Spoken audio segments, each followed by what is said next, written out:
Masih banyak penduduk yang miskin, Pak. 25 juta jiwa penduduk miskin di Indonesia, Pak. Itu lebih penting, Pak, daripada bikin dewan pertimbangan-pertimbangan begini, Pak. Jokowi ini kadang-kadang selama pemerintahan beliau ini banyak sekali undang-undang yang direvisi.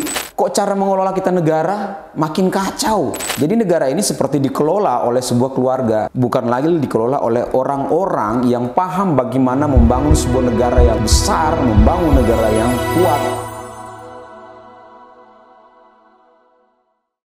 Assalamualaikum warahmatullahi wabarakatuh, sahabat Kusen TV. Ketemu lagi dalam perspektif hukum tentang kondisi bangsa ini dalam hal yang berhubungan dengan hukum. Kali ini kita baca sebuah berita. Saya baru membaca berita, rupanya ada lagi sebuah berita terbaru. Ini beritanya di CNN. Berita di CNN, Dewan Pertimbangan Agung, siasat Prabowo dan alat pantau Jokowi. DPR sepakat merevisi Undang-Undang Nomor 19 Tahun 2006 tentang Dewan Pertimbangan Presiden. RUU ini akan mengubah nomenklatur Dewan Pertimbangan Presiden menjadi Dewan Pertimbangan Agung. Nah, ironisnya seluruh fraksi di DPR pun menyetujui rancangan undang-undang ini. Dewan Pertimbangan Agung kemungkinan akan mulai bekerja di era pemerintahan Prabowo Subianto. Jadi agak ironis sebenarnya. Karena kenapa? Kalau kita lihat dahulu kan DPR itu memang ada pada masa reformasi 1998. Tapi faktanya kemudian kan dibubarkan bersamaan dengan dihapuskannya soal DPR di 1945 melalui Undang-Undang NKRI. Kemudian ada amandemen keempat tahun 2022. Tapi pertanyaan kemudian, apa tujuan Presiden membentuk suatu Dewan Pertimbangan yang memberikan nasihat dan pertimbangan kepada Presiden? Kalau kita lihat, apakah ini manuver daripada Jokowi untuk tetap berada dalam lingkaran kekuasaan? Publik selalu bertanya, Jokowi ini kadang-kadang selama pemerintahan beliau ini banyak sekali undang-undang yang kemudian direvisi, mulai dari Omnibus Law, Undang-Undang ITE, Undang-Undang, banyak sekali undang-undang yang direvisi selama kepemimpinan beliau. Pertanyaan kemudian, mengapa sih Jokowi doyan sekali merevisi undang-undang?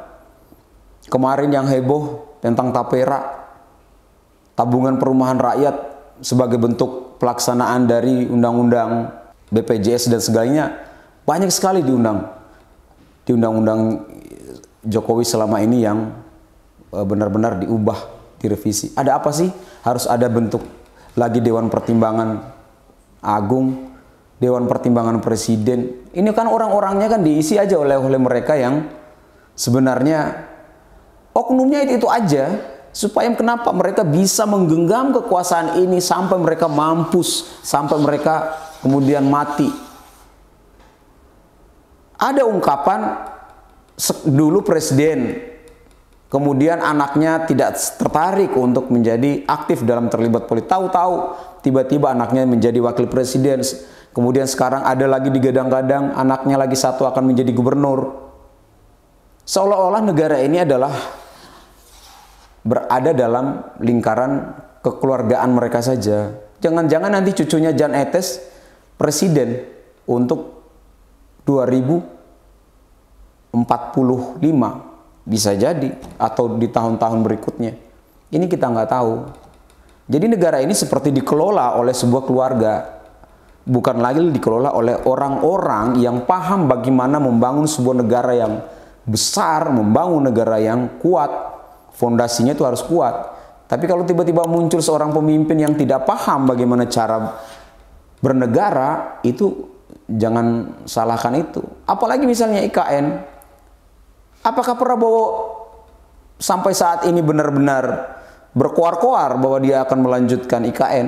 Kan belum ada pernyataan resmi yang berulang-ulang dilakukan Prabowo bahwa dia akan melanjutkan atau tidak mengenai IKN. Apa yang akan dilakukan terhadap IKN itu?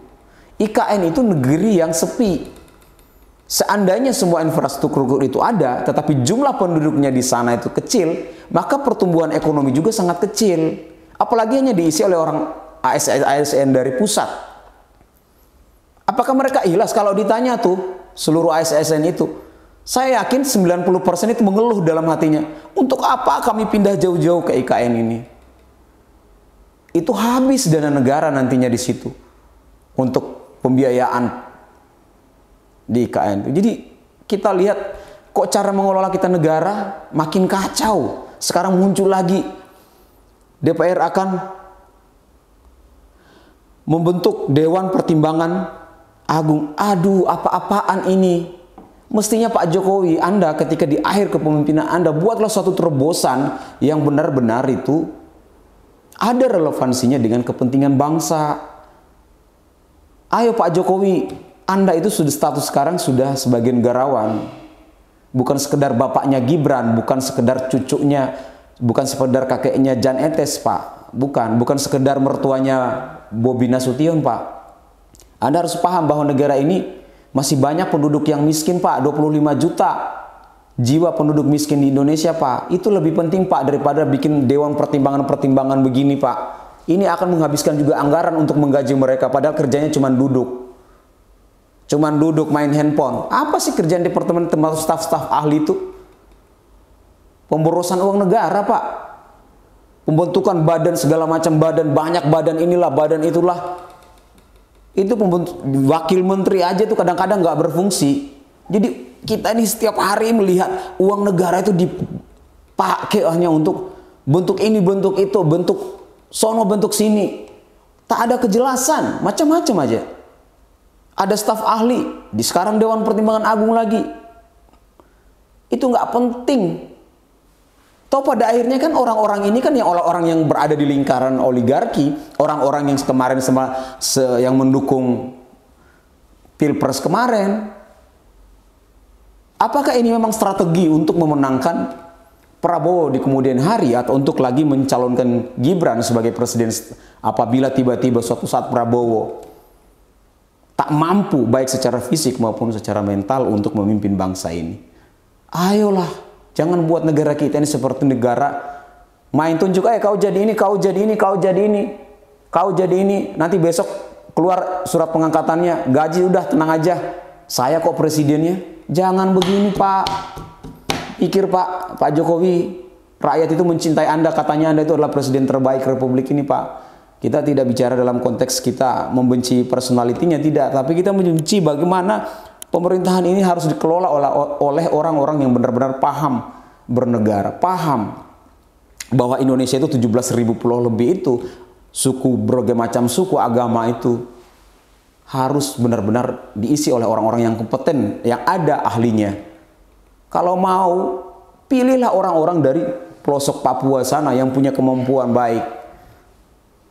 Dari Aceh, dari Sabang sampai Merauke. Jangan orang-orang yang ada selama ini di sekitar Anda, yang kemungkinan besar banyak orang-orang busuk, orang-orang brengsek di sekitar situ.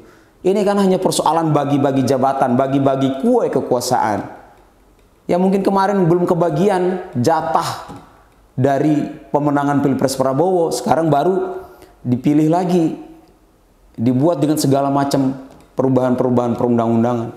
Jangan begitu, Pak. Mari kita bangun bangsa kita diisi oleh orang yang memang ahlinya. Contoh yang sungguh menyayat hati siapa?